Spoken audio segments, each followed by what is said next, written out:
อยู่ห้องได้ก็ชื่อเด้อชื่อผู้เจ้าของเองเด้ออาจารย์เลยเนาะ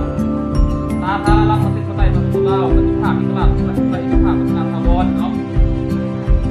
พอตกลงว่าด้วยการแต่งตั้งเปลี่ยนงานต่างๆภายในมสรัฐบาลประจำสุขเงียน2015-2016ยิ่งตามเรียนกันมาเรียนกันเริ่มหลายเนาะอาจารย์เขาก็ได้สอนเป็นปกติแล้วเนาะเรียนล่าสุดวันนี้อากาศก็ดีคือฝนตก